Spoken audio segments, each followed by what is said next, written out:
यह एक अनसीन युद्ध है जो आप सबको कुछ कुछ महसूस हो रहा है लेकिन दिख नहीं रहा। मैं उसको बिल्कुल महाभारत की तरह पर्दे पे देख रहा हूं। एक एक चरित्र मुझे साफ नजर आता है। हर रोज यह युद्ध इस देश में लगातार चल रहा है।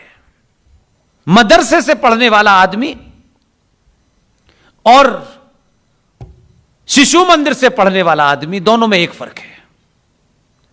शिशु मंदिर से पढ़कर के आने वाला आदमी हवाई जहाज उड़ाता है और मदरसे से पढ़ के आने वाला एयरपोर्ट उड़ा देता है। तो यह तो हमको पता है। लिहाजा आपने कहा यह ज्ञान व्यापी मस्जिद भारत में सेकुलरिज्म का जीता जागता स्तंभ है। और हमको बताया जा रहा है 70 सालों से कि भगवान विश्वनाथ के ऊपर उस इस्लामिक आक्रांता की जो छाया पड़ रही है, यही सेकुलरिज्म की निशानी है। वो हटने वाली है।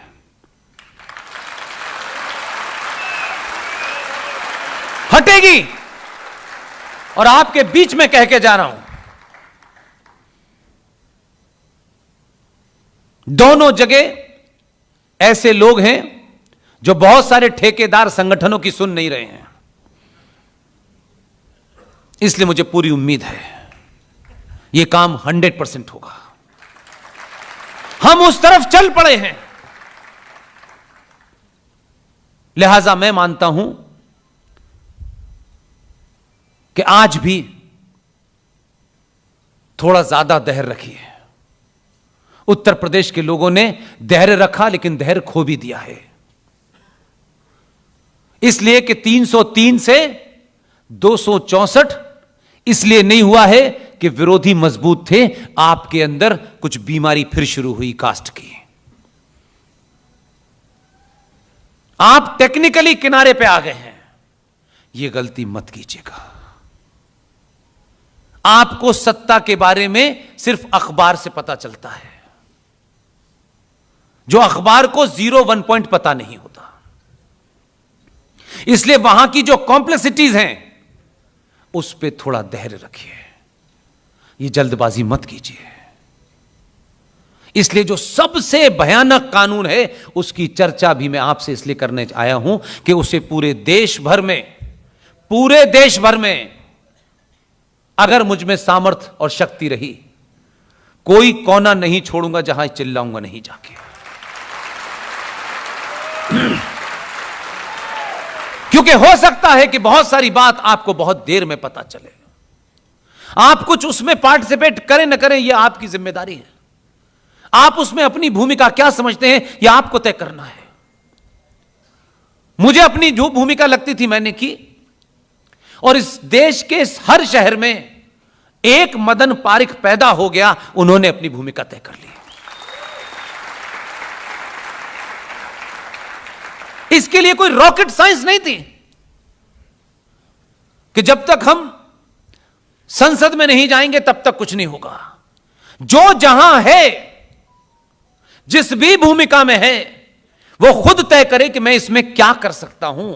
यह एक ऐसा हवन है कि उसमें सबको आहुति डालनी है। कौन कब कैसे डालेगा यह आप जाने। इसलिए मैं एक स्लोगन जो मैंने कॉइन किया 5-6 साल पहले, उसको फिर आपके सामने बोलता हूं। जो लिख सकता है वो लिखे, जो बोल सकता है वो बोले, जो चिल्ला सकता है वो चिल्लाए, और जो ये तीनों काम नहीं कर सकता तो जो चिल्ला रहा है उसके साथ खड़ा हो जाए।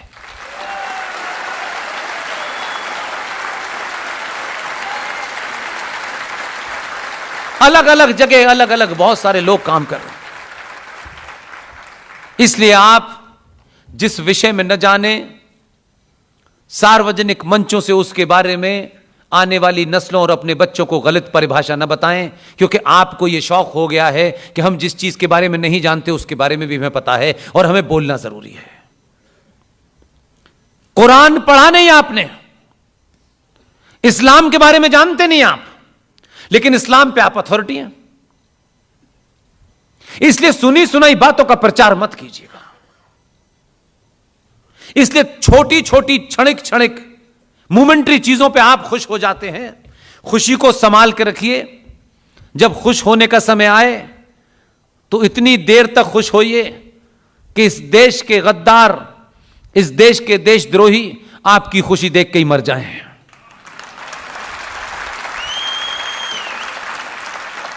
इसलिए यह एक अनसीन युद्ध है जो आप सबको कुछ कुछ महसूस हो रहा है लेकिन दिख नहीं रहा। मैं उसको बिल्कुल महाभारत की तरह पर्दे पे देख रहा हूं। एक एक चरित्र मुझे साफ नजर आता है। हर रोज यह युद्ध इस देश में लगातार चल रहा है। दिख नहीं रहा आपको। आप देखना नहीं चाहते। जो लोग देख रहे हैं वही पागल होकर चिल्ला रहे हैं। उनको दिखने लगा है। इसलिए बिना किसी निजी स्वार्थ के आज इस शहर, आज उस शहर, किसी ने जमीन पे सुला दिया तो सो गए, किसी ने नहीं सुलाया तो नहीं सो गए, किसी ने खाना खिलाया तो अच्छी बात, नहीं खिलाया तो अच्छी बात। लेकिन उसने इतने सारे लोगों को इकट्ठा कर लिया। इसके अलावा हमें कुछ और चाहिए ही नहीं। इसलिए भारत की संसद में एक खुल्लम खुल्ला डांका पड़ा। हम सब चुप रहे उस पे, न जानने की कोशिश की। वैसे हमारे समाज में हर चीज की इतनी मीन में, इसमें ये, उसमें ये, इसमें अगर, उसमें मगर। लेकिन जब भी राष्ट्र का कोई सवाल आया तो यह समाज उसकी चिंता नहीं करता। सुनता भी है तो उसको अनसुना कर देता है। हमारा किसी ने मर्डर करने का इंतजाम कर दिया है। संसद में सुपारी ले ली लोगों ने और हम उस पर चर्चा भी नहीं करना चाहते, जानना भी नहीं चाहते, घर के अंदर भी नहीं जानना। और लगातार पूरे देश में हो रहा है। क्योंकि जब तक हमारे घर पे आग नहीं आएगी तो शर्मा जी के मकान में आग लग जाए तो हमें क्या फर्क पड़ता है। हमारे घर में आग लगेगी तो हम कहेंगे हमारे पास वो नहीं आए। जब शर्मा जी के मकान में आग लग रही थी तो आप गए थे। आपकी सारी खुंदक, सारा कंपटीशन अपनों से ही है। 2 गाड़ियां कैसे आ गई, 4 मकान कैसे बन गए। आपने इस भौतिक, इस फिजिकल अचीवमेंट को ही अपना सब कुछ बना लिया है। इसलिए उस मूल मुद्दे की तरफ आप देखना नहीं चाहते। 1923 में अंग्रेजों ने एक कानून बनाया। यह बात मैं इसलिए, आप सोचेंगे मैं 1923 में क्यों ले गया हूं, ताकि कल जब आप बात करें, सड़कों पे करें, चौराहों पे करें। और नासिक का पार्क इतना खूबसूरत है कि 3 साल पहले उसमें सुबह सुबह टहलने आया था और 3 साल के बाद अब मौका मिला मुझे आज। वहां जब जाएं तो तेल के दाम, प्याज के दाम, इसकी बात न करें। इन मुद्दों की बात करें।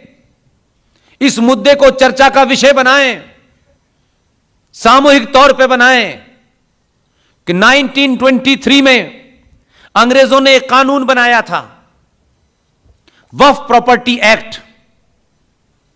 और उसमें सिखों के लिए, हिंदुओं के लिए, मुसलमानों के लिए, सबके लिए यह थी कि यह अपनी रिलीजियस प्लेसेस को देखरेख करेंगे।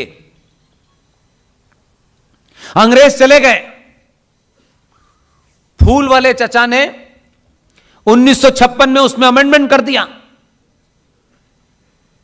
क्योंकि फूल वाले चचा का ही बयान है, यह हमारा नहीं है।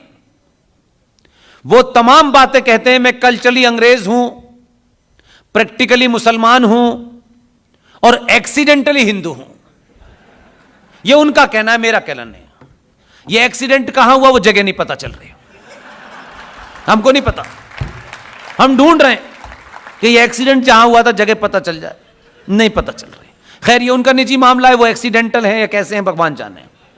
सवाल यह है कि चचा नेहरू ने 1923 के अंग्रेजों के बनाए उस कानून में अमेंडमेंट किया। फिर उनकी बेटी प्रधानमंत्री बनी। वो बेवक्त बेचारी चली गई।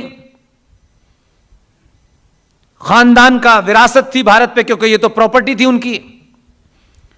जो लड़का हवाई जहाज उड़ा रहा था उसने देश चलाना शुरू कर दिया।